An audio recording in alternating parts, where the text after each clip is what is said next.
សុស្ដីបងប្អូនទាំងអស់គ្នាចាថ្ងៃនេះចង់មកចែករំលែករឿងជំងឺផ្លូវចិត្តចាបងប្អូនជំងឺផ្លូវចិត្តមានច្រើនប្រភេទណាស់ដែលយើងមិនមែនជាអ្នកជំនាញយើងអត់ដឹងទេនៅកូរ៉េជំងឺផ្លូវចិត្តរាប់រយបងប្អូនចំណាយជំងឺផ្លូវចិត្តណាបងប្អូនខ្លះគាត់ខាងហិរញ្ញវត្ថុទៅបងប្អូនខ្លះគាត់ខាងកូនចៅចាកូនចៅចេះតែមានរឿងស្ដាប់និយាយស្ដាប់ខ្លះទៅម៉ែក្មេកគឺជំងឺផ្លូវចិត្តមនុស្សយើងម្នាក់គឺមិនដូចគ្នាទេចាដោយសារតែការរស់នៅ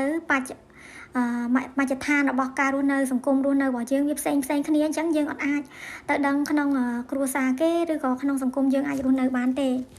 អ្នកខ្លះគាត់មានលុយច្រើនតែគាត់មិនសុខក្នុងផ្លូវចិត្តចា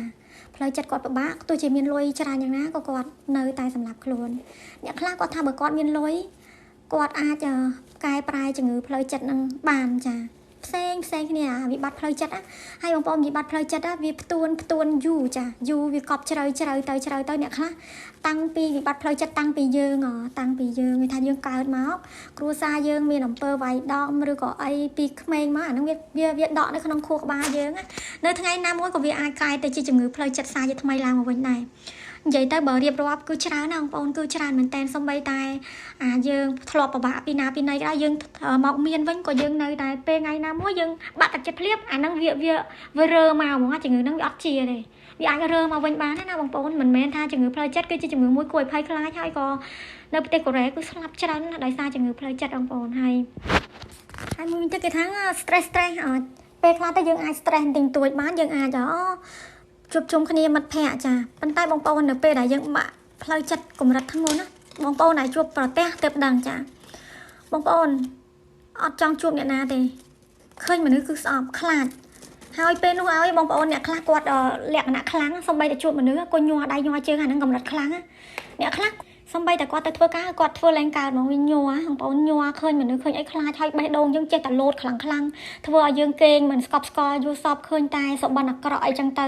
ដល់ពេលចឹងជំងឺវាមកជុំទៅបងប្អូនកម្រិតនៃការកើតជំងឺ stress បាក់ទឹកចិត្តហ្នឹងគឺវាច្រើនប្រភេទខ្ញុំអត់អាចរៀបរាប់បានទេបងប្អូនទោះតែបងប្អូនជួបប្រទះម្ដងបងប្អូននឹងដឹងតែម្ដងថាវាយ៉ាងម៉េចហើយបងប្អូនខ្លះខ្ញុំអត់អីផងខ្ញុំអត់អីប៉ុន្តែនៅពេលដែលគេរំលឹកលើកកាយមកអ្វីដែលកើតឡើងតិចហ្នឹងគឺជាមូលហេតុនៃជំងឺផ្លូវចិត្តជួនកាលយើងអត់ដឹងថាយើងកើតជំងឺផ្លូវចិត្តហ្នឹងទេបងប្អូនយើងអត់ដឹងទេហើយខ្ញុំលើកឧទាហរណ៍មួយឧទាហរណ៍ថាបងប្អូនពលកររបស់យើងឬក៏ស្ត្រីដែលរៀបការមកប្រទេសកូរ៉េគាត់ទៅធ្វើការនៅក្រុមហ៊ុនមួយចាក្រុមហ៊ុន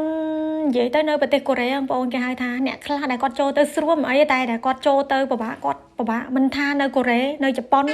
នៅប្រទេសណាទេបងតែងតែមានមនុស្សឈ្នារីកមនុស្សស្អប់យើងជាពិសេសនៅពេលដែលយើងអត់សូវឆ្លាតចា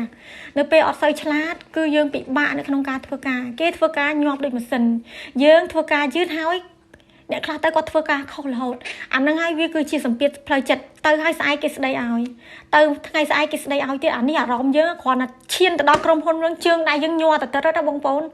នយកអារម្មណ៍មួយហ្នឹងឯងបងប្អូនដែលគាត់ឆ្លាតគាត់ធ្វើការអ្វីគាត់ឆាប់យល់ការងារគាត់ដឹងអាចំណុចហ្នឹងឯងប៉ុន្តែអ្នកដែលបងប្អូនដែលគាត់អត់សូវឆ្លាតគ្រាន់តែចូលទៅជន់គេជេរភ្លាមអារម្មណ៍គាត់មួយថ្ងៃគេជេរអត់ឈប់អា stress ហ្នឹងគឺ stress ខ្លាំងមែនតើបងប្អូនគឺញ័រហ្មងដូចបងប្អូនខ្លះគាត់និយាយថា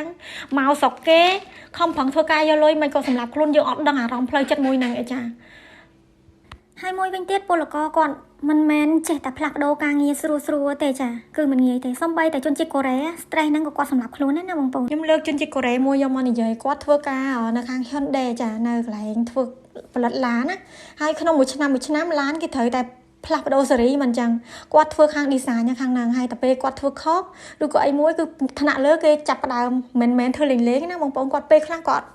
អត់បានមកផ្ទះទេជួនកាលដេកនៅក្រុមហ៊ុនតែម្ដងហើយប្តីប្រពន្ធចេះតែឆ្លោះគ្នាប្តីអត់ទៅផ្ទះចេះខឹងប្តីអីចឹងទៅហើយគាត់ទៅធ្វើការហ្នឹង